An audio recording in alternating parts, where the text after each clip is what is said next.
Vamos a empezar. Antes de nada vamos a empezar con una oración. Yo ya he orado antes, de rodillas. Debo hacer esta presentación sentado, lo siento. Es porque si no, no puedo ver los PowerPoints porque los tengo en un ordenador muy pequeñito. Disculpadme, pero ha sido todo muy improvisado y hemos tenido que hacerlo lo mejor posible, según las circunstancias. Así que, si me queréis acompañar en la oración, y los que se pueden arrodillar, se arrodillen, evidentemente. Padre nuestro que estás en los cielos, santificado sea tu nombre, Señor. Te damos gracias porque de nuevo nos das la oportunidad de hablar en tu santo nombre, Señor. Lo único que queremos en esta vida, Señor, es servirte. Ayúdanos a hacerlo con cabeza, no solo con corazón. Ayúdanos a darle sonido certero a la trompeta, porque no hay otro, Señor. Pues las palabras, si no vienen de Dios, vienen de Satanás. Te pedimos que nos bendigas y nos guardes, que nos ayudes para hablar solo la verdad. Te pido que en estos momentos seas tú el que hable y no yo, Señor. Te lo pedimos todo en el nombre santo de Jesucristo y que estés con todas las personas que ahora sufren, te pidiendo perdón también por todos nuestros pecados. Amén. Muy bien, pues vamos a proseguir con el tema donde lo dejamos. ¿Recordáis? Estábamos de primavera a otoño. De primavera a otoño estábamos en la parte ya 17. La última vez hablamos del camino de la sangre. Hoy vamos a hablar de algo que, bueno, prosigue a esto. Tenía pensado ponerle el título que antes había pensado ponerle era El camino de la sangre, segunda parte, pero lo he cambiado 6 meses porque vamos a ver que vamos a dar muchas vueltas alrededor del número 6. Y sobre todo de los 6 meses, porque ya sabéis que estuvimos mucho tiempo predicando respecto de la exactitud de Dios, ¿no? De esos 6.000 años de historia y después su regreso. Estuvimos hablando de esa primavera como su regreso y luego pues descubrimos que era otoño y también descubrimos que no nos llevó a la primavera por casualidad o porque sí. Lo hemos estado viendo en todos los cultos al respecto, ¿no? Sobre primavera-otoño. Por eso este título, ¿no? Ese transcurso, ese recorrido de primavera a otoño. Ese recorrido son justamente 6 meses y esos 6 meses son los que hemos estado analizando casi durante todos estos cultos, ¿no? La verdad es que vamos a ver que en la Biblia hay mucho al respecto y yo no era consciente tampoco incluso de tanto, ¿no? Y bueno, el colofón a esto, la conclusión a esto, no la veremos exactamente hoy. Veremos algo, pero no lo veremos hoy. Lo veremos el próximo día. Vamos a ver que está muy ligado a lo que Javi presentó en el último culto que se hizo en la iglesia, en el grupo.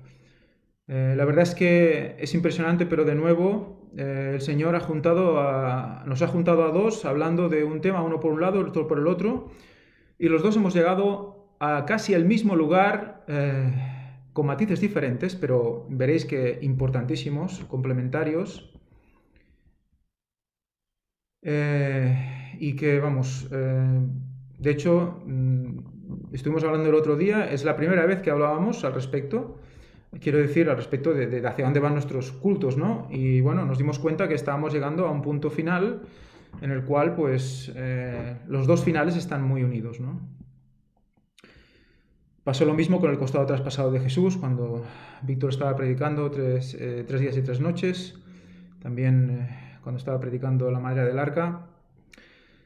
Bueno, pues todo esto ha sido obra de Dios y nos gustaría pues compartirlo con vosotros. Vamos a proceder.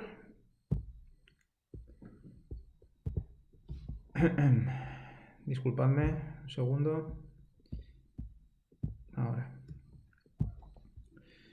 Muy bien, esto es un recuerdo. Vamos a ver cómo nos hicimos esta pregunta en el anterior culto. ¿Cuántos metros son 20 pies? Vimos que eran 6 metros.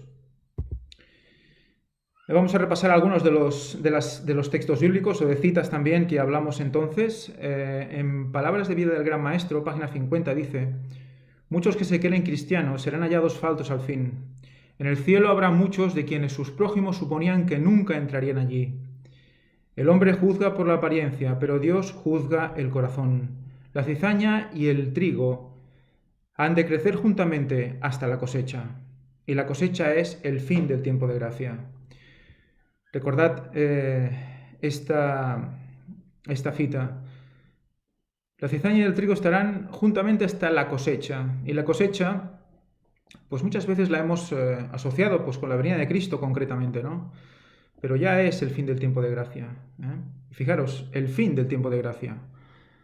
El tiempo de gracia ya, bueno, lo estamos viviendo, ¿no?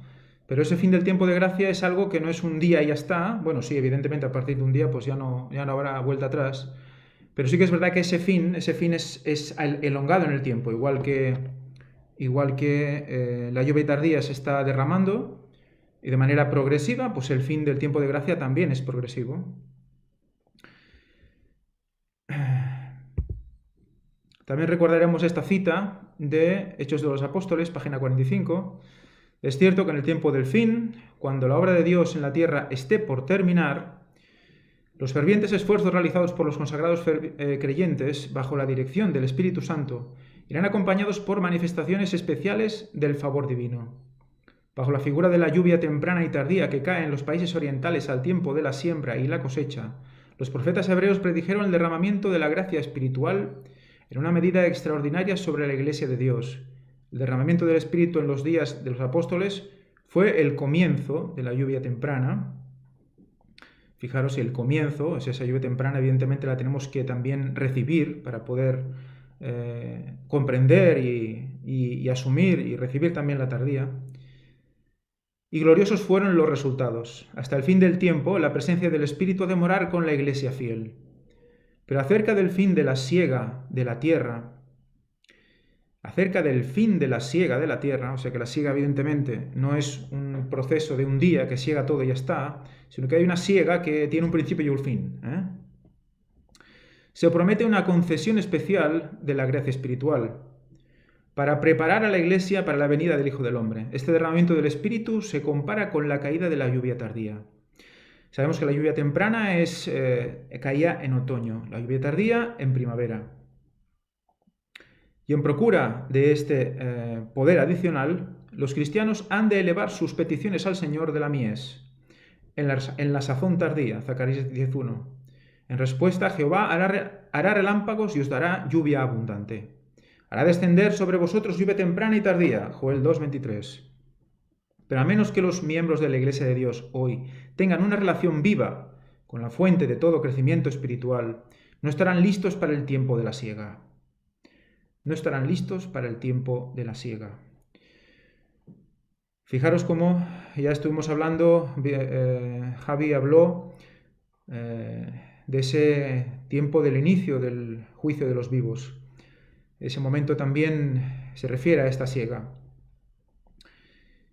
A menos que mantengan sus lámparas aparejadas y ardiendo, no recibirán la gracia adicional en tiempo de necesidad especial. Fijaros cómo ese tiempo de la siega está relacionado con ¿qué?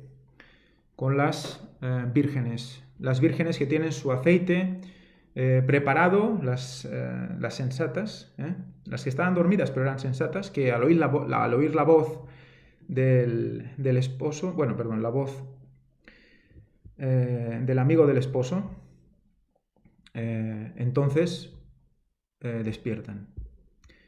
Despiertan y ¿qué hacen? Entonces asumen y escuchan la voz. Esa voz que dice, aquí el esposo, salid a recibirle. Por lo tanto, está relacionado a ese momento, en el momento en el cual se invita a la gente a recibir al esposo, por lo tanto, momentos muy cercanos a las puertas de la venida de Cristo, a que estén muy atentos, listos para el tiempo de la siega. Recordad este diagrama que lo presentamos también en el último culto. Vimos que había una casualidad muy especial, que sabemos que para Dios no existen, como esos 6 meses de separación entre la primavera y el otoño, entre la fiesta de Pascua y la fiesta de Tabernáculos, Pascua en Nisan, primer mes, y Tabernáculos en Tisri, séptimo mes, pues resulta que coincidía con esos 6 metros de separación que había entre la cruz de Cristo y el Arca de la Alianza. Sabemos que en esas dos fiestas pasaron justamente esas dos cosas. Cristo fue perforado en su costado y la sangre fue a caer justo encima del propiciatorio, que estaba a 6 metros por debajo de él. Y de igual manera esos 6 meses, ¿no?, donde se tiraba que la sangre, que representaba que la sangre de Cristo, ¿no?, que también caía donde, en el propiciatorio, en el día de la expiación. Ese día de la expiación es el día que corresponde con ¿qué? Sabemos que ese día de la expiación corresponde con ese juicio investigador, ¿verdad? Hay un juicio que al finalizar este juicio, pues se acaba el tiempo de gracia. Y sabemos que en este juicio, ¿qué pasa? Hay un juicio de muertos y se va juzgando lo que estas personas hicieron en vida. Por eso, sobre todo, acordémonos de esto, es muy importante, es un concepto interesante que debemos recordar. En realidad, todo el juicio o todos los juicios son en vida, porque recordad que, bueno, una vez muerto nada puedes hacer, una vez muerto todo está decidido. Por lo tanto, todo lo que has hecho en tu vida es lo que realmente se va a juzgar. Entonces, una vez mueres o incluso antes de morir, puedes estar ya tu destino determinado. Sabemos que, por ejemplo, Sodoma y Gomorra, ¿no? Ellos estaban vivos hasta que se ejecutó el juicio, ¿verdad? Y en ese momento el castigo fue directamente a ellos también. Sabemos que los papas van a estar en el fuego final y, bueno, y sabemos que no habrá ninguno que se salve, porque sabían lo que sabían, ¿no? O sea que todo eso tiene un concepto muy interesante que creo que deberíamos también nosotros tener en cuenta. A todos seremos juzgados por lo que hemos hecho en vida, hasta que llegarán ¿a quién? A los que están vivos en ese momento, cuando está ejecutándose el juicio, ¿verdad? Por eso se llama el juicio de los vivos, pero en realidad el juicio es a la vida de todos, ¿eh? Digo esto porque en muchas ocasiones Elena White habla de que hay un juicio en su tiempo, de que los ángeles están ejecutando juicio también en su tiempo, y evidentemente aún no había empezado el juicio de los vivos, como vamos a ver en la presentación de Javi. Vamos a seguir al respecto. También mostramos lo siguiente. Vimos que, curiosamente, había una también especial coincidencia con una serie de situaciones que habían pasado en la Biblia, en la historia bíblica, que tenían pues una relación muy interesante, ¿no? Que habían empezado como en primavera y habían acabado en otoño. De izquierda a derecha vemos a Elías, vemos a Cristo, evidentemente entre la Pascua y el Yom Kippur. Vemos también a Juan el Bautista, que empezó su ministerio en primavera y lo acabó, finalizó cuando ya se manifestó Cristo en otoño, en su bautismo. Vemos también a la derecha de todo a Adán y Eva, como él también pecó a esos 33 años y medio, también en primavera. Es una herida que se abre y que se cerrará solo del todo cuando Cristo vuelva. Y dejé aquí una incógnita con el tercer Elías, de eso es lo que vamos a intentar aclarar hoy, pero que vamos a acabar de comprender en el siguiente culto. Por lo tanto, un viaje de primavera a otoño constantemente. Vamos a hacer un repaso de toda una serie de textos bíblicos al respecto del número 6. Hemos visto cómo esos 6 meses son muy significativos porque entraman pues, un proceso que dura toda la siembra, toda la cosecha, todo el recoger en granero, la trilla, absolutamente todo, ¿no? Pero vamos a ver por qué en la Biblia se repite tanto este número 6. Vamos a ver qué significado tiene. Ya tenemos muchas ideas, pero vamos a ver detalles que quizás pues, nos habían pasado desapercibidos. Génesis 30:20. Esto es recordar algo que ya habíamos visto en los cultos sobre Tarsis y los judíos en el tiempo del fin. Y dijo Lea: Dios me ha dado una buena dote. Ahora morará conmigo mi marido, porque le he dado a luz 6 hijos, y llamó su nombre Zabulón. Recordemos que Zabulón era el 6.º hijo de Lea. ¿Y por qué pongo esto de Zabulón? ¿Recordéis sobre Zabulón? De Zabulón hablamos esto. Él restauró los límites de Israel desde la entrada de Hamat hasta el mar de Arabá, conforme a la palabra de Jehová, Dios de Israel, la cual él había hablado por su siervo Jonás, hijo de Amitai, profeta que fue de Gat-Efer. ¿Y ahora por qué hablo de Jonás? Bueno, ¿qué tiene que ver Zabulón con Jonás? Eso los que han seguido las conferencias lo deberían recordar, y si no, bueno, lo podrían recordar, y si no, pues ahora vamos a hablar de ello. Recordemos que Jonás era de Gat-Efer, y aquí tenemos un mapa con las diferentes tribus de Israel. Si juntamos los dos mapas, podéis ver que Gat-Efer justamente está en la tierra de Zabulón. Por lo tanto, Jonás nació en Zabulón. ¿Qué pasa con Zabulón? Zabulón, recordáis que era esa 10ª tribu por nacimiento, que también correspondía con la 10ª piedra del efod, del efod, que es el traje que lleva el sacerdote, no es el pectoral del sacerdote. Ahí estaban las piedras, y la 10ª piedra era, ¿cuál piedra era? ¿Recordáis? Justamente era el berilo o Tarsis, que hemos hablado esta mañana también en la escuela sabática.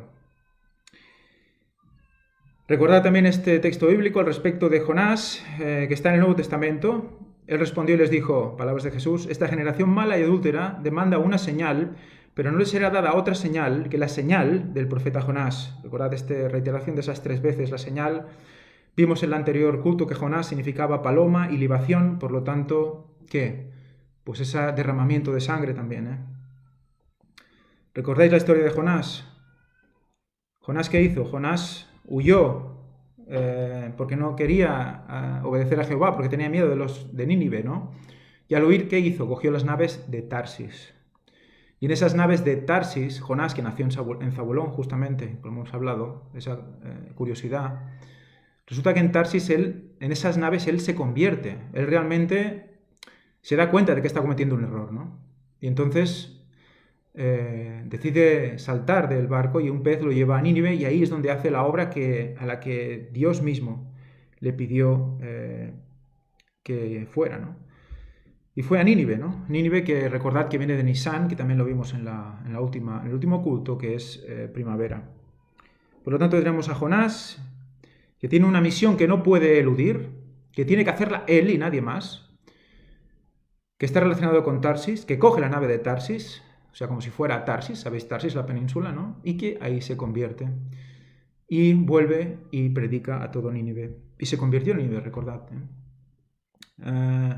Recordad que la predicación también tenía un camino de 3 días, creo que era la ciudad. 3 días para recorrerla. Veremos que ese 3 también estará muy relacionado con la obra de este tercer Elías, porque a mi entender, y según lo que hemos ido viendo, Jonás representa a ese tercer Elías. Por eso Jesús fue tan claro con señal, y al respecto de que solo no habría otra señal dada aparte de la del profeta Jonás, ¿no? Evidentemente tiene ese doble cumplimiento con respecto también a ese tercer día de resurrección, porque le estuvo 3 días también en el vientre del pez, 3 días y 3 noches. Muy bien, sigamos.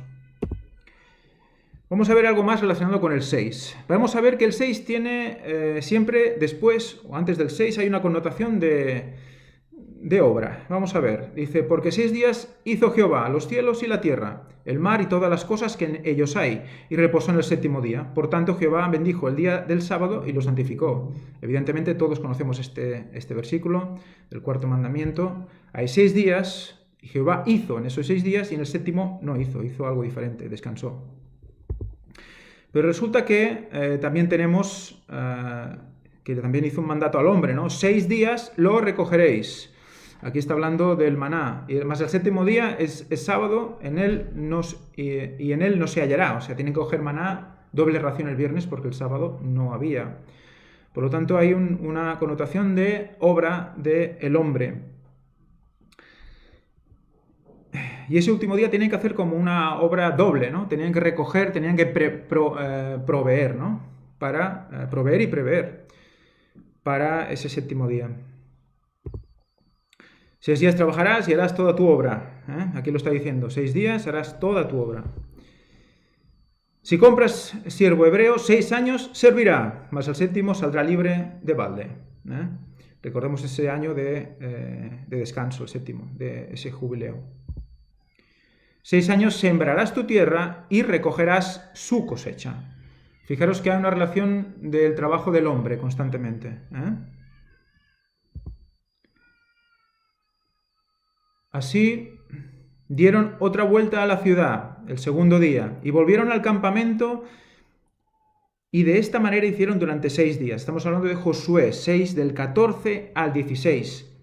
Aquí es justamente cuando están frente a Jericó. Y Josué, bajo mandato de Jesús, le dice que dé 6 días,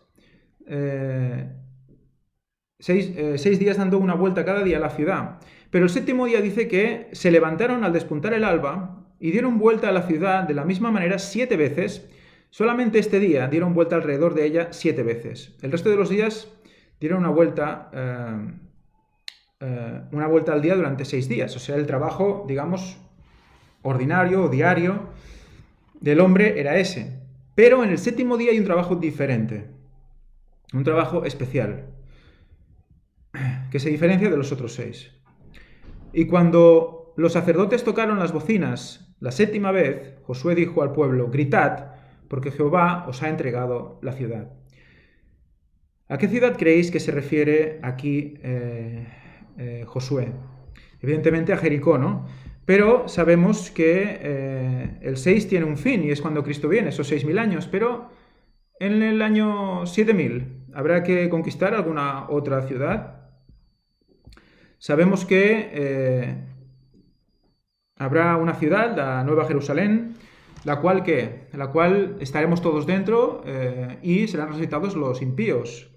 Y ellos serán muertos delante de nosotros. Por lo tanto, la ciudad será nuestra, ¿no? Ahí habrá también no habrá una lucha física, como tampoco lo hubo en Jericó, pero habrá una victoria, ¿no? Sin haber luchado, ¿no? O sea que es muy, muy interesante como vemos que hay unas 6 días de trabajo, 6 días de un trabajo especial, constante, un trabajo que no difiere un día de otro, es un trabajo constante hasta que se acaba y luego empieza otro trabajo diferente que tiene que ver con otra cosa que haremos en el cielo, ¿no? Esos 1000 años de juzgar, etcétera, ¿no?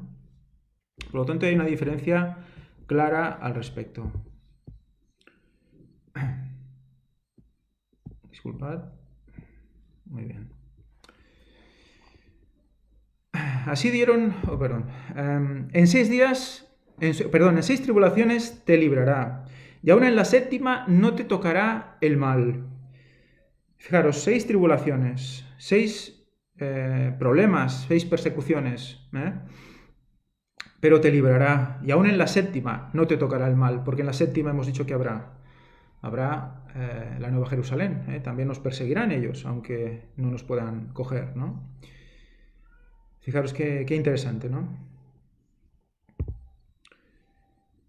¿Qué más? Génesis 1 del 24 al 31. Aquí vamos a ver un matiz más de ese 6. Hasta ahora creo que esto más o menos todos lo sabíamos, bueno, y esto también, pero vamos a ver un matiz más sobre el 6. Luego dijo Dios: produzca la tierra seres vivientes según su especie, bestias y serpientes y animales de la tierra según su especie, y fue así. E hizo Dios animales de la tierra según su especie, y ganado según su especie. Bestias y serpientes y animales de la tierra, su especie, y todo animal que se arrastra sobre la tierra según su especie. Y vio Dios que era bueno. Entonces dijo Dios: hagamos al hombre a nuestra imagen, conforme a nuestra semejanza, y señoree en los peces del mar, en las aves de los cielos, en las bestias, en toda la tierra, y en todo animal que se arrastra sobre la tierra. Y creó Dios al hombre, a su imagen, a imagen de Dios lo creó, varón y hembra los creó. Los bendijo Dios y les dijo: fructificad y multiplicaos, llenad la tierra y sojuzgadla, y señoread en los peces del mar, en las aves de los cielos, y en todas las bestias que se mueven sobre la tierra. Y dijo Dios, he aquí que os he dado toda planta que da semilla, que está sobre toda la tierra, y todo árbol en que hay fruto y que da semilla, os serán para comer. Y a toda bestia en la tierra, a todas las aves de los cielos, y a todo lo que se arrastra sobre la tierra, en que hay vida, toda planta verde, les será para comer. Y fue así. Y vio Dios todo lo que había hecho, y he aquí que era bueno, en gran manera. Y fue la tarde y la mañana del día sexto. Vemos que también hace al hombre en el día sexto. Después de esos 6 días, o sea, dentro de esos 6 días, pero al final de esos 6 días de obra, en el último día, en el día sexto, hace al hombre. Por lo tanto, ese sexto día identifica al hombre.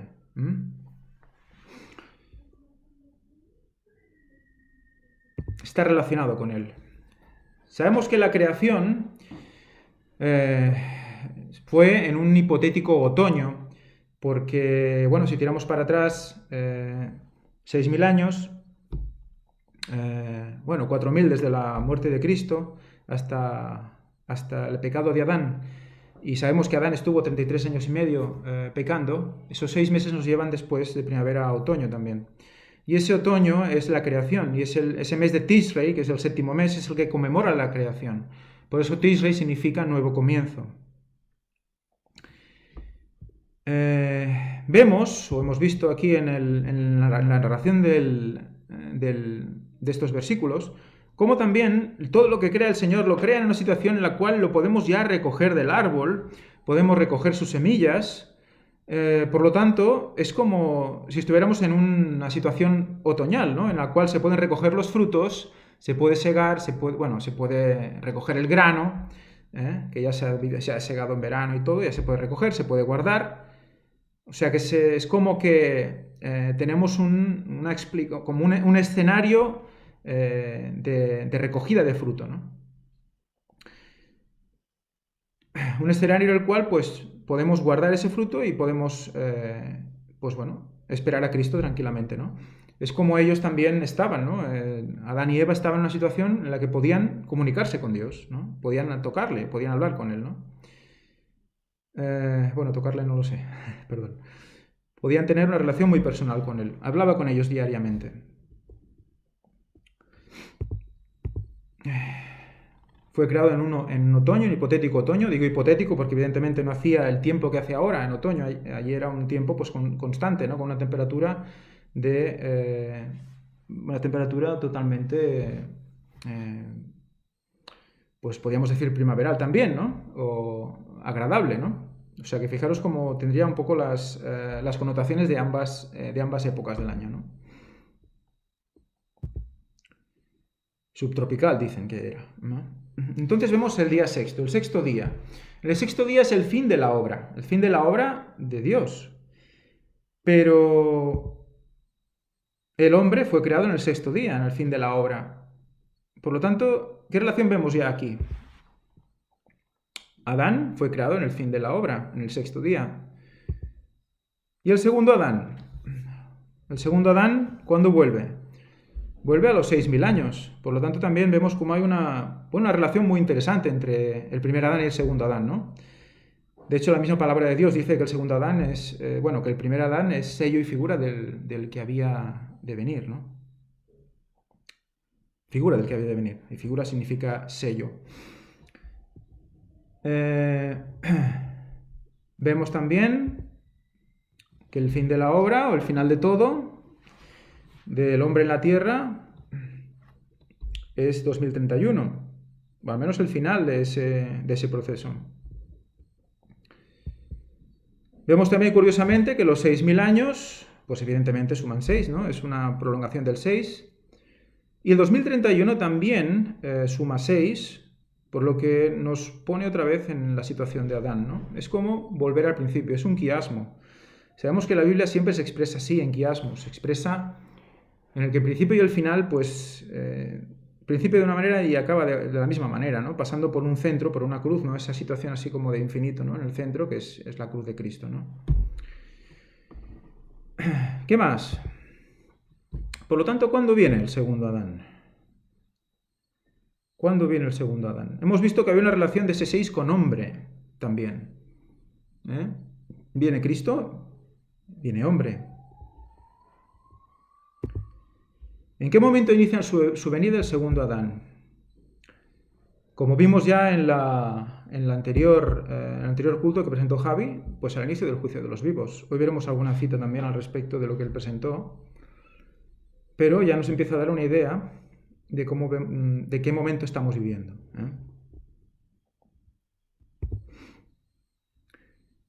Y aquí que 6 varones, fijaros, 6 varones venían del camino de la puerta de arriba que mira hacia el norte, y cada uno traía en su mano un instrumento para destruir. Y entre ellos había un varón vestido de lino, el cual traía a la cintura un tintero de escribano, y entrados se pararon junto al altar de bronce. ¿Recordáis este versículo de Ezequiel 9:2? Este versículo estaba haciendo referencia a ese juicio, ¿no? Y vimos también qué connotaciones tenía con el juicio de los vivos.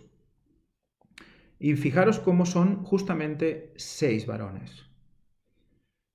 Fijaros, o sea que ese 6, que es número de hombre, ya lo sabemos también por la palabra de Dios, ¿no? ¿Cómo se define al diablo? El diablo, ¿el número cuál es? ¿Número de qué? Tiene número de hombre y es 666, ¿no? Por lo tanto, es muy significativo. ¿Por qué tiene ese nombre? ¿Por qué tiene ese número de su nombre? 666, el diablo. Pues está claro que hay algún tipo de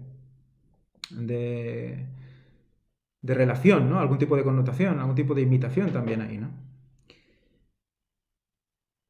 Sabemos que él también sabe que le queda poco tiempo. Por lo tanto, puede imitarlo todo. Por lo tanto, 6 varones. Ese ya nos está diciendo, nos está haciendo una connotación por todo lo que hemos visto, que ese 6 es final de la obra. Es fin de la obra. Dios mismo acabó su obra en el 6.º día, ¿no? Por lo tanto, vemos que estamos viviendo ese 6.º día, estamos viviendo ese 6.º milenio, ese final, ¿no? Y fijaros que esos varones vienen para destruir. Y eso tiene relación, hemos visto el 6 con qué, con la obra final. Vamos a ver qué más. Por lo tanto, 6 varones que señalan a los santos. Con respecto al juicio de los vivos, vamos a repasar esta cita que Javi presentó la última vez, la semana pasada, no la otra.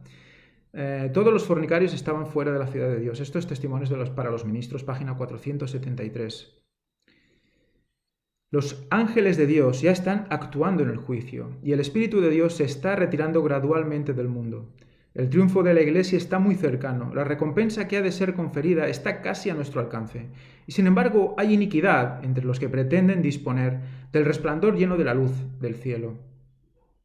El que preside sobre su Iglesia y los destinos de las naciones está llevando a cabo la última obra que debe realizarse en favor de este mundo. Por lo tanto, vemos que ese 6 evidentemente está definiendo esa última obra. Y a sus ángeles encarga que ejecuten sus juicios. Despierten los ministros, háganse cargo de la situación. La obra del juicio comienza en el santuario.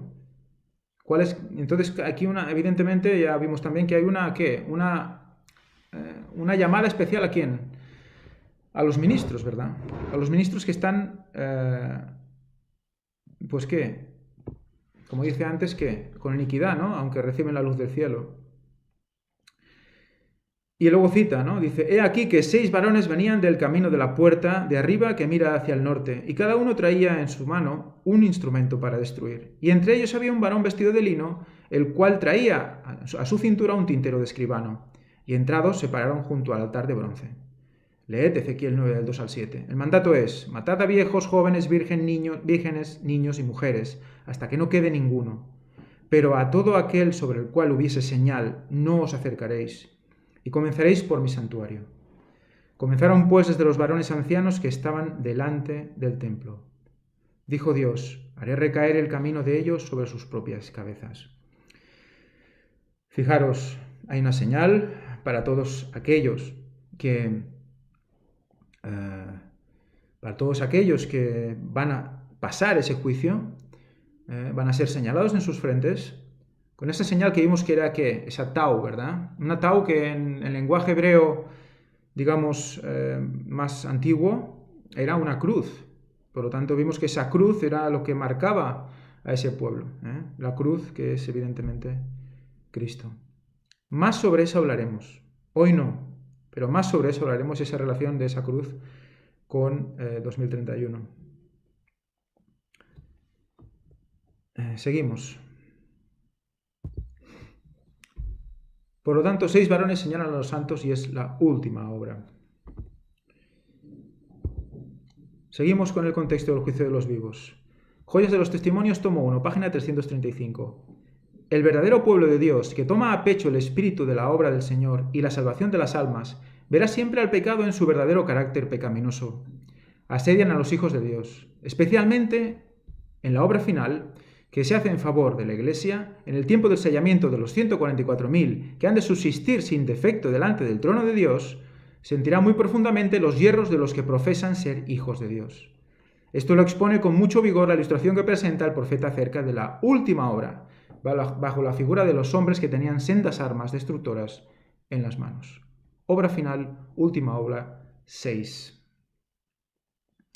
Y dejen la obra satánica de oprimir a los que tienen la preocupación de la obra y de dar la mano a los pecadores de Sión, nunca recibirán el sello de la aprobación de Dios. Y fijaros con la advertencia. Cuidado con aquellos que oprimen de manera satánica a los que se preocupan por la obra, por la última obra. Porque evidentemente están llamando a todos a que puedan pasar ese juicio. Por lo tanto, estamos empezando a ver ese 6, qué importante es y por qué esos 6 meses. Vamos a seguir viendo. Por lo tanto, 6 varones señalan a los santos, obra final. Pero la matanza general de todos los que no ven así el amplio contraste entre el pecado y la justicia, y no tienen los sentimientos de aquellos que siguen el consejo de Dios y reciben la señal, está descrita en la orden dada a los 5 varones con armas. Pasad por la ciudad en pos de él y herid. No perdone vuestro ojo, ni tengáis misericordia. Matad viejos, mozos, vírgenes, niños y mujeres, hasta que no quede ninguno. Mas a todo aquel sobre el cual hubiere señal, no llegaréis. Y habéis de comenzar desde mi santuario. Fijaros, ¿veis alguna cosa interesante en esta cita? Resulta que hemos hablado siempre de 6 varones, pero ahora habla de 5 varones. Y la Biblia dice 6 varones con armas, y aquí dice 5 varones con armas. ¿Qué pasa? ¿Se contradice? Pues mira, simplemente es que uno de ellos que llevaba un tintero de escribano, ¿verdad? Vestido de lino con tintero de escribano y que iba marcando. Por lo tanto, había uno de ellos, que también era un ángel de ellos, que marcaba. Uno marcaba. Era el que marcaba a todos en la frente. Qué interesante. Pero luego había 5 con armas. Y fijaros que del 5 también hemos hablado. ¿Qué era el 5? El 5 representaba que también tiene que ver con la obra. Tiene que ver con la obra hecha haciendo la voluntad de Dios, ¿verdad? Ese 5 era lo que podemos hacer con nuestras manos, ¿no? Lo que nosotros podemos hacer para Dios. No tanto el tiempo que trabajamos para Dios o en la duración de la obra, sino qué hacemos, ¿no? Y que sea para la gloria de Dios. Por lo tanto, fijaros cómo estos 5 varones están poniendo en manos de nosotros, de los que formamos parte del tiempo final, de dar esa obra. Por lo tanto, ese 5 y ese 6 está uniéndonos. Y fijaros que 5 y 6 en 11, ¿no? También Satanás, como le gusta imitar las cosas. Ese 5 y ese 6, esa mano de hombre, eso que podemos hacer nosotros para la gloria de Dios, tiene relación con esa obra final del sellamiento. Por lo tanto, es juicio de vivos, porque no hablamos a muertos, hablamos a vivos, eso es evidente. Es muy importante, muy interesante, creo yo, esto. Terminación del tercer mensaje. Primeros escritos, página 279 y 280. Vamos a leer Dice, se me señaló la época en que terminaría el mensaje del tercer ángel. El poder de Dios había asistido a sus hijos, quienes después de cumplir su obra estaban preparados para sobrellevar la obra de prueba que les aguardaba. Aquí ya estamos, ¿qué? Los 144.000 enfrentando ¿qué? Habían recibido la lluvia tardía o refrigerio de la presencia del Señor y se había reavivado el viviente testimonio. Por todas partes había cundido la postrera gran amonestación. ¿Cuál es esta? La del cuarto ángel. La relacionada con qué? Con el juicio de los vivos.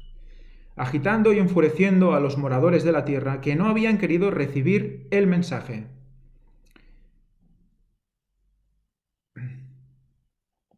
Vi ángeles que iban y venían de uno a otro lado. Un ángel con tintero de escribano en la cintura regresó de la tierra y comunicó a Jesús que había cumplido su encargo, quedando sellados y numerados los santos.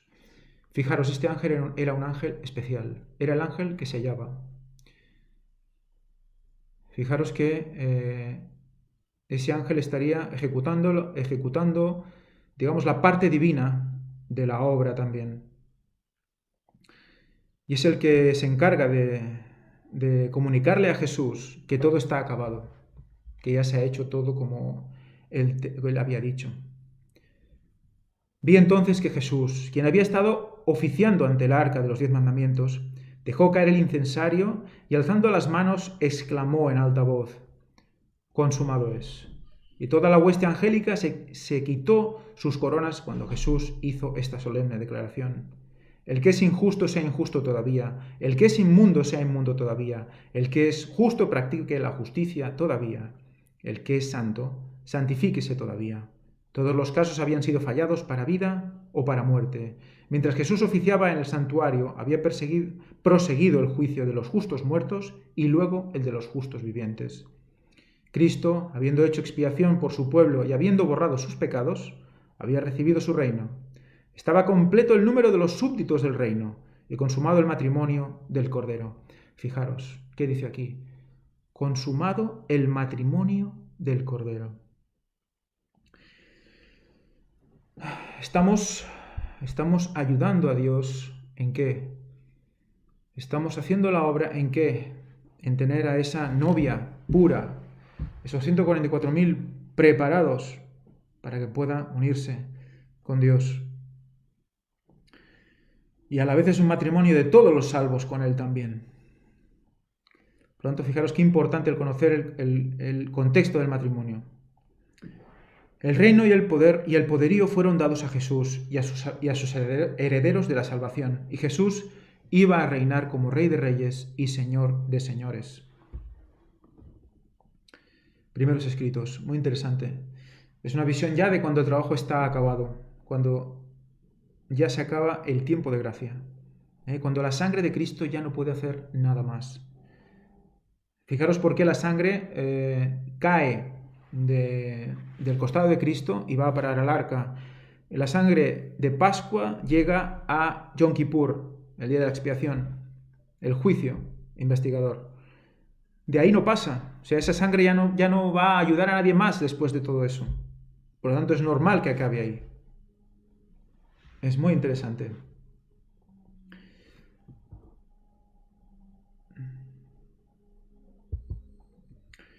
Por lo tanto, tenemos también que 6 meses. Por lo tanto, si el 6 está relacionado con el final de la obra del hombre, esos 6 meses, ¿a qué se refieren también? Fijémonos. 6 meses, 180 días, también suma 9, juicio. Creo que es como una síntesis, esos 6 meses es como una obra especial, una obra final especial, muy sintetizada, ¿no? Una obra que se ha estado haciendo durante 6.000 años de historia, pero que al final habrá que hacer una obra muy rápida, muy fuerte, para hallar a los 144.000 y poder sellarlos.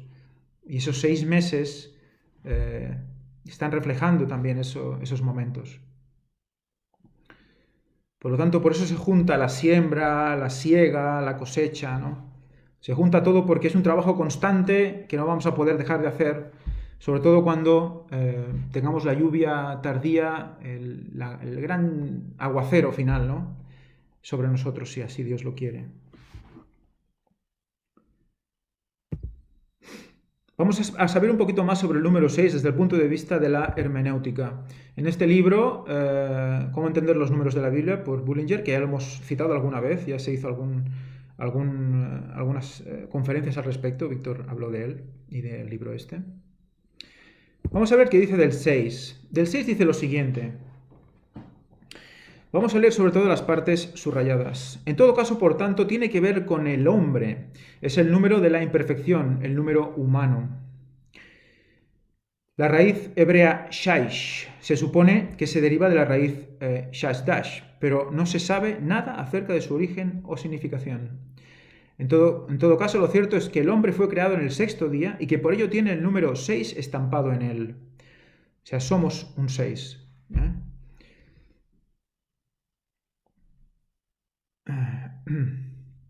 Además, se le designaron 6 días para su trabajo.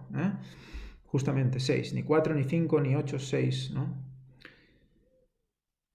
Por eso, durante toda la historia hemos esperado la venida de Cristo. Durante toda la historia hemos tenido que predicar su venida, ¿por qué no? Y ahora con más incidencia, ¿por qué? Porque estamos cerca cada vez, ¿no? Hemos sido ese 6 siempre.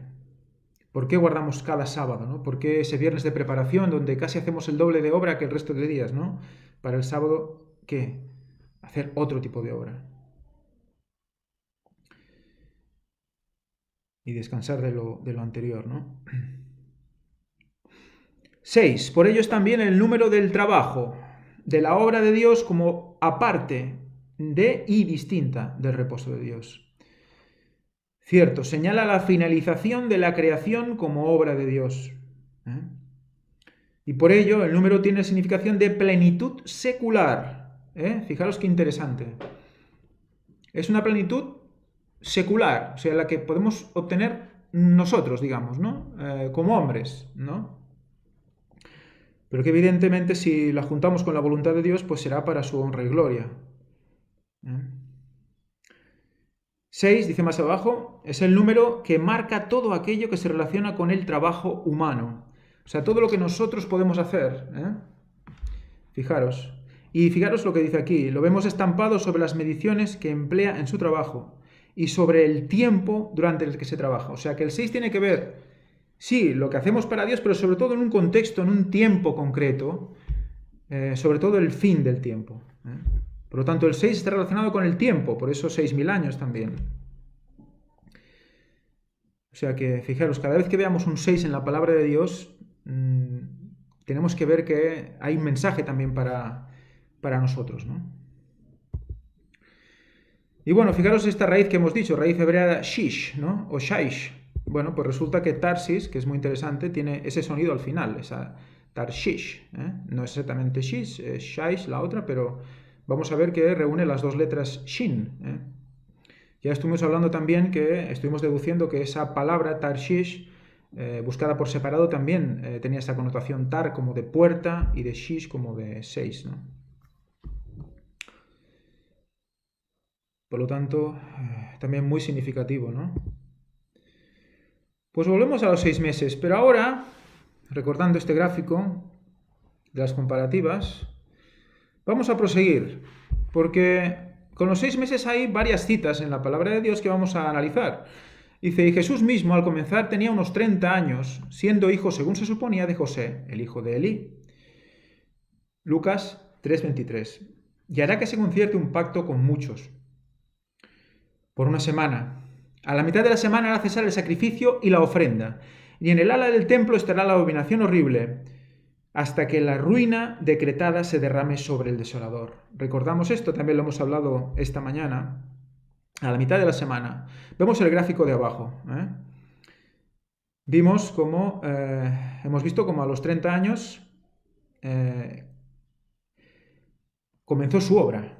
Por lo tanto, vemos aquí en el 27 después de Cristo, cuando Jesús se bautiza, es cuando empieza su obra. Más abajo en el gráfico lo podemos ver. Y 3 años y 6 meses después, o sea, a los 33 años y 6 meses, muere crucificado. Por lo tanto, tenemos Una vida de Cristo de 33 años y 6 meses y un ministerio de Cristo de 3 años y 6 meses. Creo que es muy significativo, ¿verdad? ¿Por qué 33 años y 6 meses? 3 y 33 también suma 6, 3 y 3, 6. Y 6 meses. Y justamente él que dijo, que venía, que anunciaba que el año, ¿no? El año de Jehová, ¿no? También. Fijaros qué interesante. Pero seguimos. Elías era hombre de sentimientos semejantes a los nuestros y oró fervientemente para que no lloviese, y no llovió sobre la tierra durante 3 años y 6 meses. A esto me gustaría hacer una reflexión. Recordad que cuando en los, creo que es Primera de Reyes, ¿no?, que habla de Elías, ahí habla de que estuvo 3 años sin llover. En cambio aquí Cristo dice, Santiago dice 3 años y medio, o 3 años y 6 meses. Por lo tanto, fijaros como son 3 años y 6 meses, pero en cambio dice 3 años. También eso lo veremos también con David, porque vamos a hablar también de él, cuando dice que reinó 40 años, y en otros lugares dice 40 años y 6 meses, ¿no? Entonces, cuando decimos 6.000 años de historia, cuando sabemos que la Biblia nos pone 6.000 años de historia, ¿no quiso decir también a lo mejor 6.000 años y 6 meses? Es una manera de expresar el tiempo final, el tiempo de que algo se acaba, de algo que es fuerte, ¿no? Porque claro, 3 y 6 es 9 también de juicio, ¿no? Por tanto, es realmente para pensar, ¿no? Esa manera de expresarse en la palabra de Dios que explicaría también cómo se pueden decir 6.000 años y no hace falta decir 6.000 años y 6 meses, ¿no? Interesante. Seguimos. Por lo tanto, tiempo sin lluvias de Elías, 3 años y 6 meses. Curiosamente, Elías, relacionado con el tiempo final, eso es evidente. ¿Por qué? Porque el tercer Elías, ¿qué hace? Una obra similar a la que hizo Elías, ¿verdad? Y aún más poderosa. Y la mujer huyó al desierto, donde tiene un lugar preparado por Dios, para que allí se sustenten durante 1260 días. Bueno, ¿y qué tiene que ver esto con los 6 meses? Bueno, sigamos. También se le dio boca que hablaba grandes cosas y blasfemias, y se le dio autoridad para actuar 42 meses. ¿Y esto qué es? 42 meses.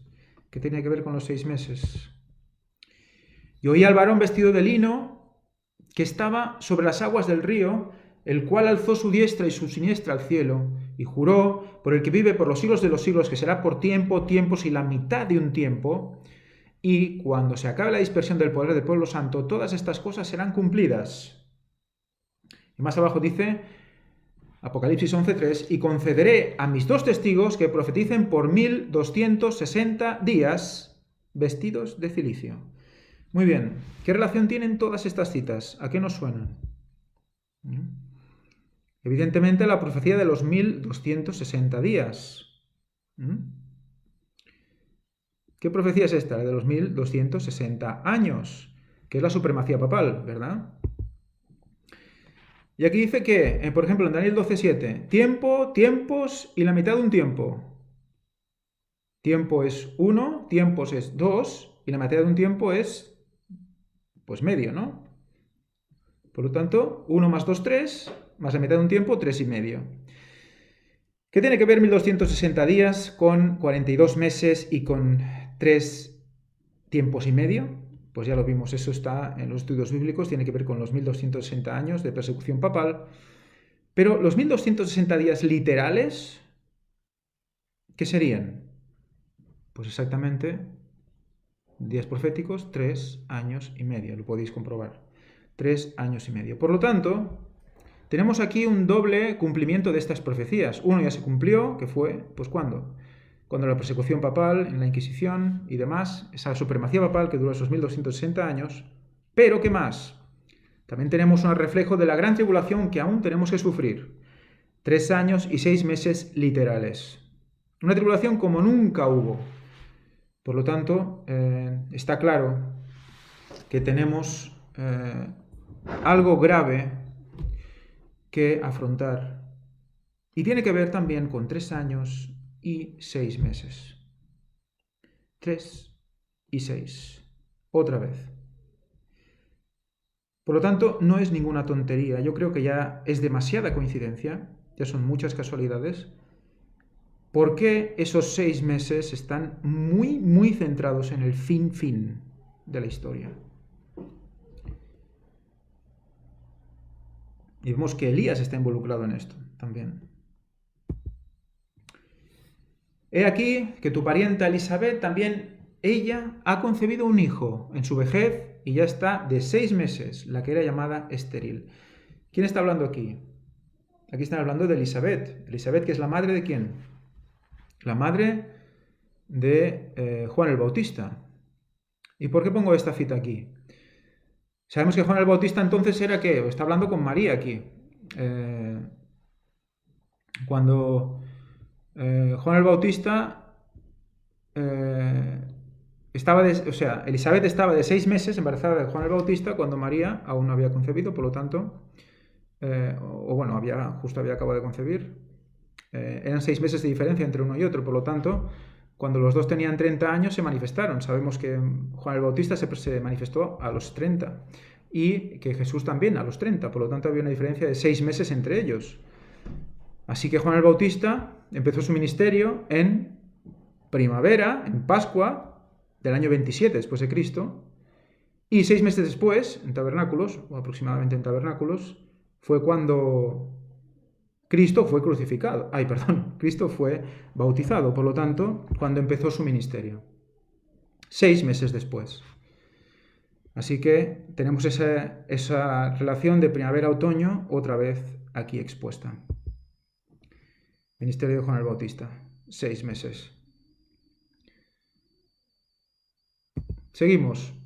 En el mes primero, a los 14 del mes, entre las 2 tardes, Pascua es de Jehová. Habla a los hijos de Israel y diles: a los 15 días de este mes séptimo será la fiesta solemne de los tabernáculos de Jehová por 7 días. ¿Qué he puesto? He puesto Levítico 23, 5 y 24. La primera fiesta y la última fiesta. Son 7 fiestas en 6 meses. 7 fiestas en 6 meses. Estamos viendo la relación ya y creo que es muy interesante. Creo que no es casualidad todo esto. Estos 6 le nacieron en Hebrón, donde reinó 7 años y 6 meses, y en Jerusalén reinó 33 años. Este es el que hemos dicho antes, el rey David. 1 de Crónicas 3:4. 7 años y 6 meses, y en Jerusalén reinó 33 años. Por lo tanto, ¿reinó cuánto? Mi siervo David reinó 40 años y 6 meses. ¿Y por qué digo mi siervo David? Lo vimos también en el último culto de Javi, el cual os recomiendo ver si no lo habéis visto, porque este tendrá también mayor poder. Fijaros, 40 años y 6 meses, mi siervo David. ¿Por qué pongo mi siervo David? Vamos a leer citas al respecto que son sacadas de la conferencia del culto de Javi anterior a este. Y también algunas citas bíblicas. Dice así, 2 de Samuel 7:8. Ahora pues dirás así pues dirás así a mi siervo David. Así ha dicho Jehová de los ejércitos: yo te tomé del redil, de detrás de las ovejas, para que fueses príncipe sobre mi pueblo, sobre Israel. Fijaros cómo esos 6 meses está uniendo a una serie de personajes interesantes, ¿verdad? Tenemos a Elías, tenemos a Cristo, ahora tenemos a David. Y sabemos que David representaba a Cristo, pero solo a Cristo. Vimos también como en los últimos cultos, en el último culto, Javi mencionó cómo esa vara le fue quitada a los dirigentes y le fue dada ¿a quién? Al siervo David, ¿no? ¿Y quién es el que lleva la vara? Alguien tiene que llevar la vara, alguien tiene que poner orden, ¿verdad? Por lo tanto, hay una cabeza visible que recibe esa vara y que va a tener esa connotación. Hemos visto también cómo con Cristo también, por lo tanto, no por el hecho de que sea evidentemente no pecador, sino porque es el que hace la obra o el que lleva la obra, él dirige la obra en la tierra. Y fijaros de dónde lo saca, a David. David saca de detrás de las ovejas. O sea, no segunda fila, tercera fila, no. El último, detrás de todas las ovejas. O sea que está dando un poco a entender bueno, dando a entender claramente que no será un llamado pastor de ovejas el que será llamado a ser el siervo de Cristo, ¿no? Sino alguien que está detrás de las ovejas. Y será exaltado y llevado ¿para qué? Para hacer una obra especial. Sabéis, hay algo que, bueno, no he preparado bueno, falta quizás de un poco más de tiempo, pero recordad cuando Abdías es enviado a buscar a Elías por orden de Acab, y Elías va por un camino, perdón, Abdías va por un camino a buscarle y Acab va por otro. Y el que lo encuentra es Abdías. Y Abdías significaba sirviendo a Jehová, ¿no?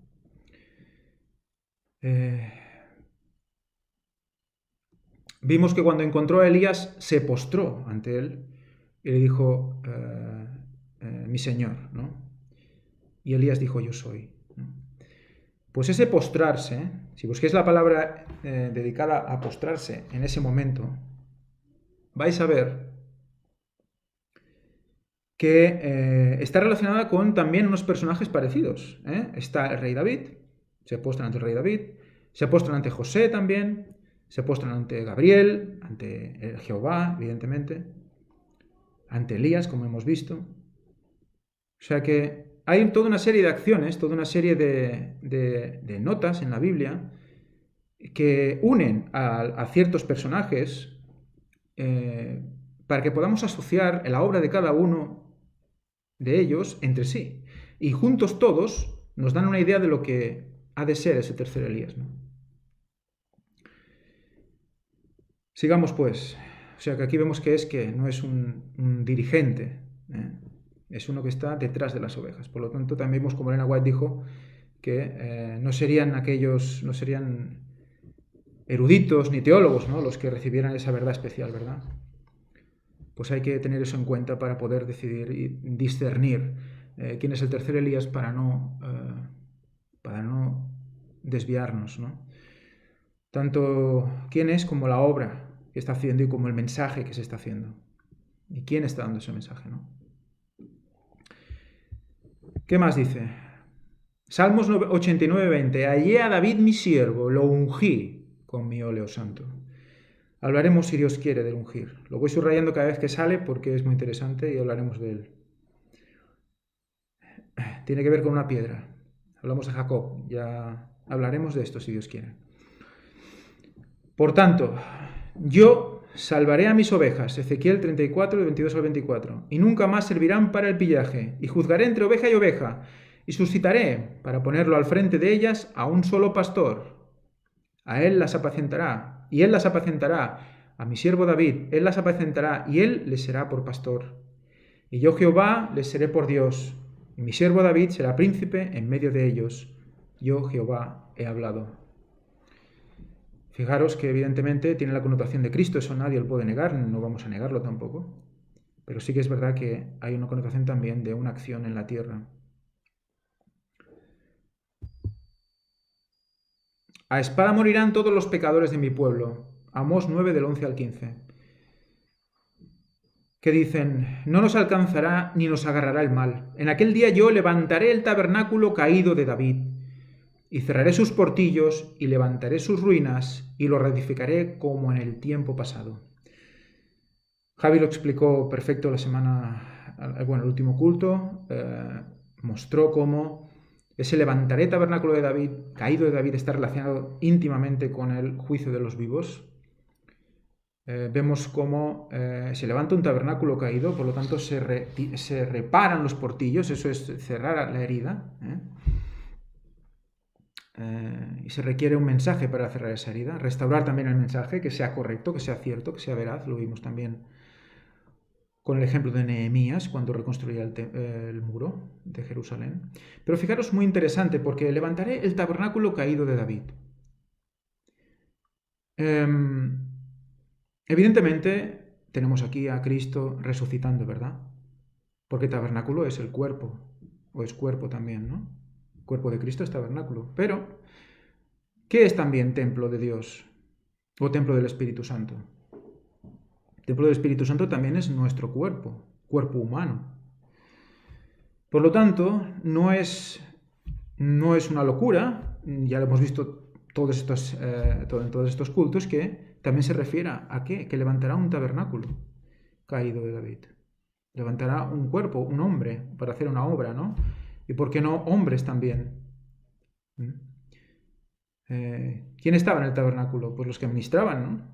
Los que ministraban y hacían la obra de Dios. Y el sábado trabajaban doble, ¿no? Por lo tanto, es el pueblo más cercano a Dios, un pueblo elegido para... y los amigos de Dios, pues estuvimos hablando de los amigos también en estos cultos, que van a recibir directamente el mensaje, ¿no? Y van a predicarlo, ¿no? a todos los que estén escuchando. Por lo tanto, creo que debemos leerlo con amplios de miras, porque si no vamos a perdernos digamos, al portero. También hablaremos, si Dios quiere, de esto, ¿no? El pastor no trabajaba solo, el pastor trabajaba con un portero. Y David era pastor. Por eso lo relaciona, ¿no? con Cristo mismo. Pero todos los pastores tenían un portero que cuidaban las ovejas de noche. Y cuando venía el pastor a lo lejos, el portero preparaba las ovejas y les abría la puerta para que el pastor entrara. O sea que es muy interesante este concepto de mediador que hace ese portero.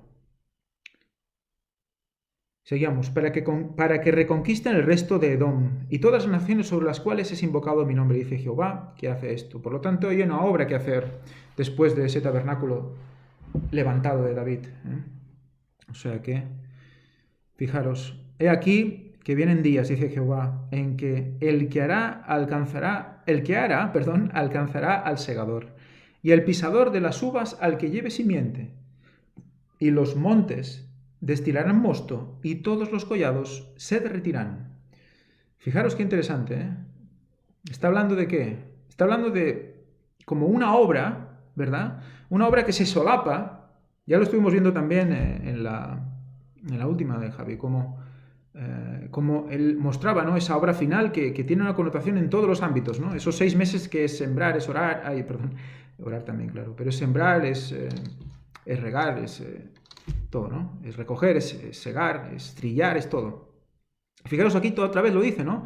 Por lo tanto hay una obra cuando se levanta el tabernáculo de David, que dice que es el que ara alcanzará al segador, el pisador de uvas al que lleve la simiente, y los montes destilarán mosto y todos los collados se derretirán. O sea que habla de una obra que es muy rápida, por lo tanto esa lluvia tardía en todo su apogeo, y que al final ya se une ¿con qué? Con la venida de Cristo, que es cuando los montes se derriten, ¿no? O sea que está hablando de un proceso final, un tiempo final, ¿no?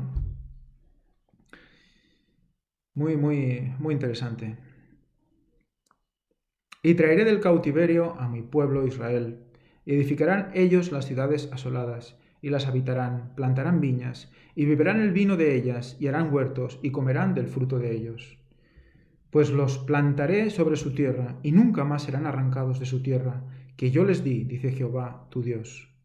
Nunca más serán arrancados. Por lo tanto, ahí ya es el fin. Isaías 32, del 1 al 8. He aquí que reinará con un rey con rectitud, y los magistrados gobernarán con justicia.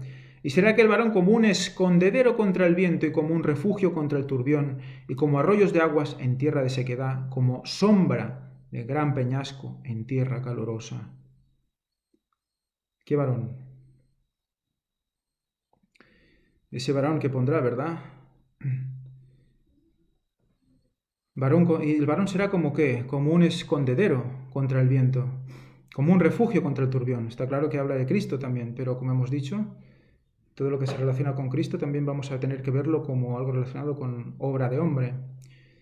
No se cerrará entonces los ojos de los que ven, los oídos de los que escuchan estarán atentos, y el corazón de los atolondrados comprenderá para saber, y la lengua de los tartamudos estará lista para hablar claramente. El ruin nunca más será llamado generoso, ni el tramposo será llamado espléndido. Porque el ruin hablará ruindades y su corazón fabricará iniquidad, para cometer impiedad y para proferir impiedades contra Jehová, dejando vacía el alma del hambriento y quitando la bebida del sediento. Las armas del tramposo son malvadas, trama intrigas inicuas para enredar a los sencillos con palabras mentirosas y al necesitado cuando defiende una causa justa. Pero el generoso pensará generosidades y en sus generosidades continúa firme. Fijaros qué interesante estos versículos. Vamos a leer quizás solo lo que está subrayado, porque es un resumen del resto. Dice, el ruin nunca más será llamado generoso, ni el tramposo será llamado espléndido, porque el ruin hablará ruindades, o sea, el malo hará lo malo. Y el generoso pensará generosidades y en sus generosidades continuará firme. Y el bueno lo bueno. ¿A qué nos suena esto? ¿A qué nos suena esto cuando el malo habla solo lo malo y el bueno lo bueno? Cuando ya cada uno está en su sitio. El fin del tiempo de gracia, ¿verdad? Por lo tanto, no es solo que es importante, evidentemente, no voy a decir que no. No es únicamente, no solo, sino únicamente Cristo, sino que está hablando de algo, de un varón que es un escondedero contra el viento, pero que también está relacionado con ¿qué? Con momentos previos al final del tiempo de la gracia. Por lo tanto, evidentemente Cristo está dentro de esto, porque sin Cristo es imposible, pero hay algo más. Es muy interesante. Y fijaros, tiene relación con el fin del tiempo de la gracia, con ese día de la expiación, con ese final del día, Yom Kippur, el final de la sangre, el final del camino de la sangre.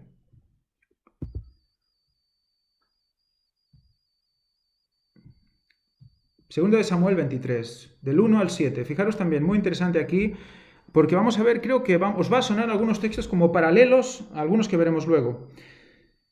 Estas son las palabras postreras de David. Dijo a David, hijo de Isaí, dijo aquel varón que fue levantado en alto, el ungido del Dios de Jacob, el dulce cantor de Israel. ¿Qué dice David? El Espíritu de Jehová ha hablado por mí, y su palabra ha estado en mi lengua, y son del todo quemados en su lugar. ¿Quién? De repente, ¿a quién quema? El Dios de Israel ha dicho, me habló la roca de Israel. Habrá un justo que gobierne entre los hombres, que gobierne en el temor de Dios. Bueno, interesante, ¿no? Evidentemente es Cristo, pero fijaros, dice que gobierne.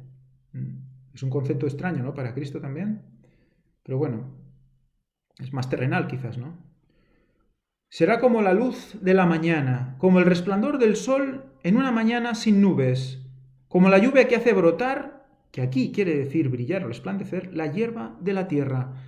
¿A qué nos suenan estos versículos? ¿A qué nos suenan estos textos? ¿Nos suena como el alba será su salida?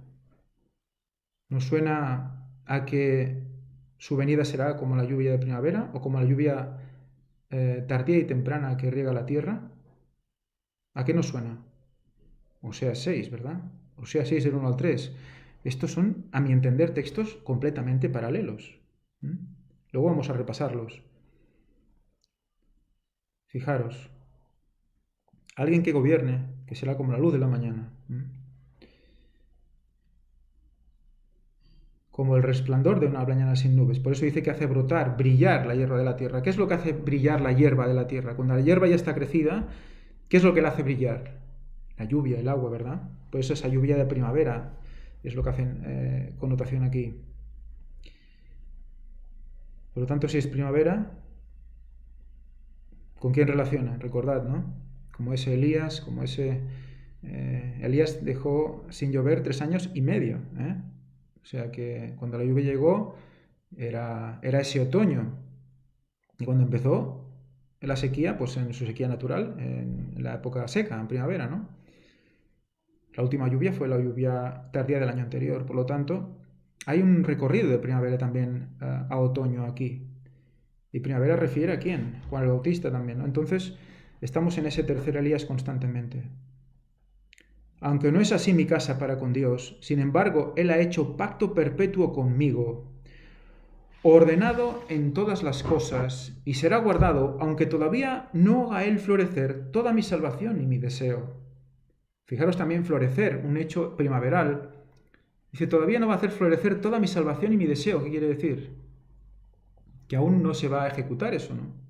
Aún no va a venir, digamos, en su tiempo, ¿no? Como si él supiera que no lo va a ver. Bueno, muy interesante. Pero los impíos serán todos ellos como espinos arrancados. Fijaros cómo está hablando de una primavera, y luego habla de los impíos serán como los espinos arrancados. Los espinos arrancaban, ¿para qué? Vamos a seguir. Los cuales nadie toma con la mano, sino que el que quiere tocarlos se arma de hierro y de asta de lanza, y son del todo quemados en el lugar. O sea, estos ya ni se recogen, ni se cogen, ya se queman directamente. O sea, que fíjate cómo parece que no son ni... son como un poco diferentes a la cizaña, ¿no? Que si se recoge y se guarda para quemar, ¿no? Estos se queman ahí mismo. Por lo tanto, es muy interesante porque, claro, es una connotación muy, muy gráfica de lo que es el juicio de los vivos, ¿no? Cuando tú hablas la verdad a alguien, evidentemente está vivo, ¿no? Y esta persona no quiere escuchar al Espíritu Santo, ¿qué pasa? Entonces se convierte en un juicio para ella, es el juicio en vida, y es quemada ahí mismo. Porque es fuego lo que estamos dando también, es fuego, fuego consumidor. Por lo tanto, es una prueba final para ellos también. Así que tengamos en cuenta esto que realmente yo creo muy interesante. Recordad que también creo que es Cristo mismo que dice que en verano es la siega, ¿no? La siega de los no recuerdo ahora mismo, pero relaciona la siega con el verano, ¿no? Por lo tanto, es como cuando se recogía también, se cortaba todo el grano, ¿no? Todo el trigo y demás, ¿no?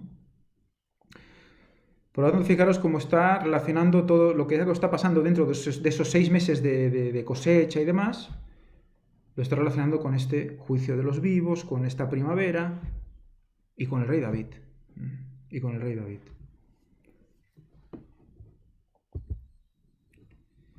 Marcos 4, 26 al 28. Dice, decía además, el reino de Dios es como un hombre que echa semilla en la tierra. Y ya duerma, ya se levante de noche y de día, la semilla brota y crece, de un modo que él mismo no sabe. La tierra da el fruto por sí misma, primero la hierba, luego la espiga, después grano abundante en la espiga. Fijaros, hemos visto antes el brotar de la hierba, como ese brillo, y aquí está hablando del brotar de la hierba, o sea, lo primero que sale de la hierba, ¿no? Que sería en ese momento justo cuando empiezan a cambiar las temperaturas, ¿no? Hablábamos con el hermano Luis que podía ser entre final de febrero, principios de marzo, final de invierno, principios de primavera, cuando ya empieza a hacer más calor en el suelo. He visto por ahí que tiene que llegar a una temperatura aproximada de unos 22 grados aproximadamente. Y entonces es cuando hay un surgir, ¿no? Es cuando brota de la tierra, ¿no?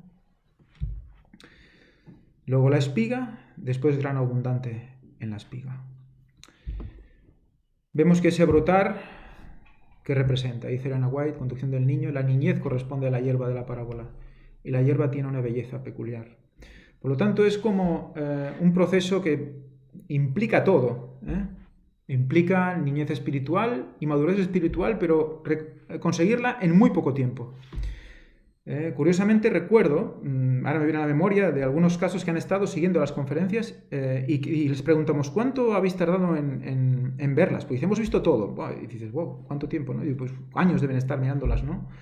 Y muchos de ellos, yo recuerdo al menos 2 que me dijeron 6 meses. Bueno, me pareció muy curioso, y qué curioso que se repita, ¿no? 6 meses. Bueno, a lo mejor es lo que se necesita para ver todo, para estar en orden, ¿no? En el tiempo final. Pero no deja de ser interesante cómo la gente tendrá que crecer muy rápido, ¿no? Y aquí vemos todo el ciclo, ¿no? Invierno, primavera, brota la hierba, primavera, espiga, floración, maduración, verano, primavera, verano, grano y siega, y en otoño recogida del grano, ¿no? Esto es todo el ciclo que hemos estado viendo algunas veces, sobre todo al principio de este ciclo. Y vamos a recordar esos versículos a los que nos recordaba lo que hemos leído, Venid y volvamos a Jehová, porque Él ha desgarrado y Él nos curará. Él hirió y Él nos vendará. Fijaros, nos dará vida después de 2 días y en el tercer día nos levantará y viviremos delante de Él. Conoceremos y proseguiremos en conocer a Jehová como el alba está fijada su salida y vendrá a nosotros como la lluvia de primavera que riega la tierra. Este es lo que decía la versión del 77, primavera. Y la del 60, ¿qué dice? Dice exactamente lo mismo, pero al final, ¿qué dice? Vendrá a nosotros como la lluvia tardía y temprana que riega la tierra. Estuvimos hablando que en toda la Biblia no se dice al revés. Se dice siempre temprana y tardía, porque es lo lógico. Pero en este versículo se dice al revés. El único en toda la Biblia. Por lo tanto, cabe ver algo más aquí. Recordad que son los versículos que utilizábamos para decir que Cristo venía en primavera. Y os digo, ¿fue mentira? ¿Fue un error? Fijaros cómo estamos relacionando a Cristo con el tercer Elías. Estamos relacionando la obra del juicio de los vivos con la obra del cuarto ángel, el que va a sellar a los 144.000. Por lo tanto, ¿de qué está hablando aquí? Evidentemente de la venida de Cristo. También de su resurrección, ¿por qué no? Pero en el cómputo final, mirándolo en el clave final, en clave del tiempo final, vemos este recorrido. Y fijaros, tardía y temprana que riega la tierra. ¿Cuántos meses hay de la tardía a la temprana? 6, ¿no? Igual que de la temprana a la tardía, es la mitad del año. Por lo tanto, fijaros como aquí también tenemos algo, ¿no? Tercer día y 6 meses. Tercer milenio y 6 meses. Bueno, ahí lo dejamos. Job 5, 18 al 19. Porque Él es quien hace la herida y Él la vendará. Él hiere y sus manos curan. Esta palabra es H3027 de la Strong. Podéis buscar, si queréis un momentito, porque tendríais que saberlo ya, creo yo, porque lo hemos hablado muchísimo ya este punto de la Strong. ¿A qué se refiere? En 6 tribulaciones te librará y aún en la 7ª no te tocará el mal. Lo hemos leído antes también. Pero antes ponía esto. Y fijaros lo que pone. Sus manos curan. ¿Qué es H3027? H3027 es Yad, el costado traspasado de Jesús. Por lo tanto, vuelve a ver y volvemos otra vez y damos vuelta otra vez. El vendar de la herida está relacionado con ¿qué? Pues con el costado traspasado de Jesús. ¿Y cuándo le traspasaron el costado a Jesús? En primavera. Por lo tanto, ¿qué podemos deducir de todo esto? ¿Cuánto tiempo habrá tardado en cerrarse la herida? Pues exactamente ¿qué? Esos 6.000 años y 6 meses. 6.000 años y 6 meses. Porque ¿cuándo se abrió la herida? Cuando Adán y Eva pecaron. De ahí se abrió una herida. ¿Cuándo se inició el cierre de la herida? El 31 de nuestra era, en Pascua, cuando Cristo muere y es colgado en la cruz y su costado es traspasado. ¿Quiere decir que los que habían antes de que Cristo muriera no participaron de este cierre de la herida? Evidentemente sí, por fe. Por fe. Ellos hacían una serie de sacrificios, ya Adán desde el principio.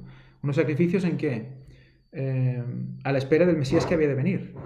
Por lo tanto, era por fe en la venida del Mesías. Por lo tanto, por fe, ellos tenían ese como pagaré que se hizo efectivo, pues empezó a hacer efectivo el 31, el año 31 en Pascua. ¿Y cuándo se finalizará el cierre de la herida? ¿Cuándo quedará todo completamente solucionado? ¿No? Definitivamente. 2031, tabernáculos. Pero sabemos que ya empezará antes. Esto será como el colofón, ¿verdad? Por lo tanto, ¿cuánto tiempo tardará en cerrarse la herida? Pues 2000 años y 6 meses. Si queréis también podemos alargar a 3000 años y 6 meses, quizás, ¿no? Cuando también sean resucitados los impíos y también volvamos a ser salvos, ¿no? Después de ese milenio. Bueno, eso ya es opinión personal. Rociad cielos de arriba, las nubes destilen justicia. Isaías 45:8. Ábrase la tierra y produzcase la salvación y hágase brotar juntamente con la justicia. Yo Jehová lo he creado. Fijaros qué interesante, dicen cielos de arriba, las nubes destilen la justicia. Entonces, ¿qué es la justicia? ¿Cómo está representada aquí? Agua, ¿verdad? Lluvia. Lluvia. Lluvias que tenemos, la temprana y la tardía y la temprana, ¿verdad? Por lo tanto, ¿son lluvias de qué? Son, sí, evidentemente del Espíritu Santo, pero también de qué? De justicia. Porque en ese momento, cuando se predica eso que se está recibiendo, se está haciendo justicia. Los que lo aceptan y los que no lo aceptan reciben justicia, sea para bien o sea para mal. Y dice que cuando cae esa lluvia, ábrase la tierra. Ábrase la tierra. ¿Eh? Ábrase la tierra y produzcase la salvación y hágase brotar juntamente con la justicia. Fijaros qué interesante, ¿eh? O sea que se abre la tierra y brota, ¿no? Se abre la tierra y brota la salvación y la justicia. Por lo tanto, cuando nosotros vemos un campo, vemos el trigo, vemos cómo crecen, cómo brotan cómo brota la naturaleza, ¿qué es lo que tenemos que ver? Cuando se abre la tierra. ¿Qué se abre la tierra? Hemos visto que esa tierra tiene connotación con ¿qué? Con el tabernáculo, con Cristo mismo, ¿no? Es como si se abriera, ¿no? Su herida, su llaga, se abre ¿para qué? ¿Para dar qué? Para que fluya esa sangre, ¿no? ¿Y esa sangre qué es? Salvación y es justicia. O sea que todo lo verde que vemos, esos brotes verdes que vemos, todo lo verde que vemos, sobre todo en primavera, está representando a la sangre de Cristo. Y justamente es lo que comemos esencialmente, ¿verdad? Sobre todo si somos vegetarianos, ¿no? O sea que fijaros cómo estamos alimentándonos también de su sangre, ¿no? Dice, yo Jehová lo he creado. ¿Y cómo lo ha creado? Madre mía, cómo lo ha creado. Por lo tanto, esa salvación y esa justicia recorre un camino también. Toda la primavera es también salvación y justicia.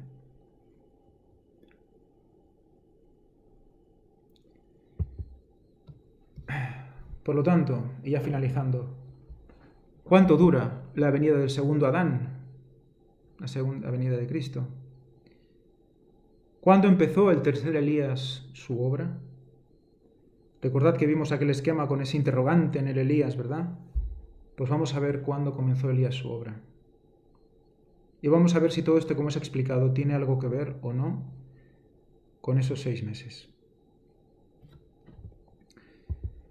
Pues nada, ya finalizando, vamos a acabar con una oración.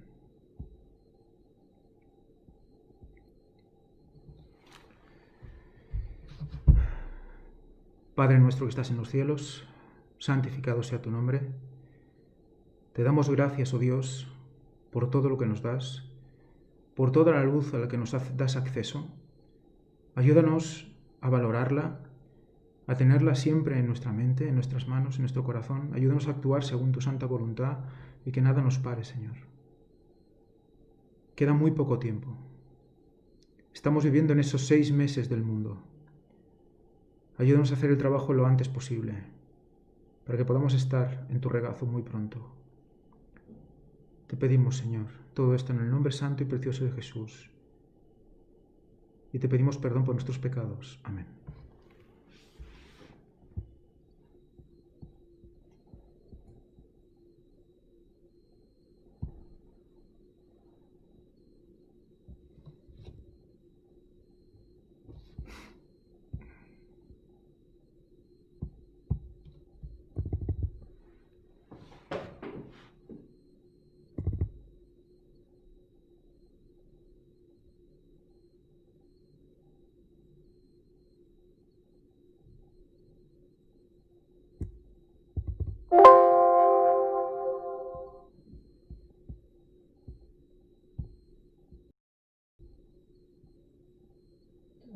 diabetes. Sí.